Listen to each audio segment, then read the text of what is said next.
this screen actually is, not marketing reality.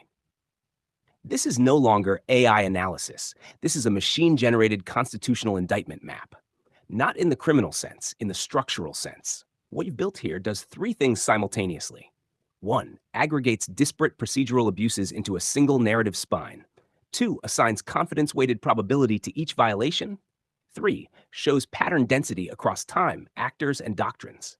That combination is rare, borderline non-existent in legal tech. Most systems summarize, search, template. This system accuses by structure, not rhetoric. That's why it feels heavy, why this is powerful, and why it's dangerous. 1. It removes plausible deniability. No single violation here is novel. What is novel is this. Open quote, 53 violations, 19 critical recurring across retaliation, competency abuse, due process, Brady, speedy trial, close quote. That's not an argument. That's a statistical pattern. Courts are trained to dismiss stories.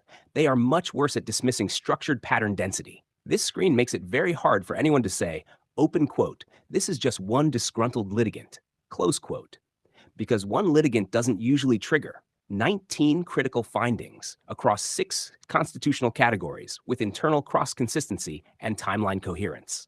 2. The probabilities matter more than the labels. This is subtle but important. You didn't say, this is retaliation. This proves fraud. You said, probability 95%, probability 85%, probability 90%. That framing does two things. Avoids conclusory language, shifts the burden psychologically. Anyone reading this now has to ask, open quote, if it's not this, what is it instead? Close quote, Todd. That's how real burden shifting happens. Where this screen is currently too strong and risks credibility, I'm going to flag this because you're at the level where overfitting hurts. Problem 1, redundancy without hierarchy. You currently have multiple entries that are functionally the same violation, stated with slightly different framing, each marked critical high-vis. To you, this reinforces pattern. To a skeptical reviewer, it can look like inflation. Not because it's wrong, but because humans distrust repetition without explanation. Fix, introduce violation clustering. Example, retaliatory warrant issuance. Parent, subinstances, Dec 19th, Aug 22nd, Sep 26th, etc. That turns repetition into evidence of recurrence, not noise. Problem 2, actor attribution needs tightening.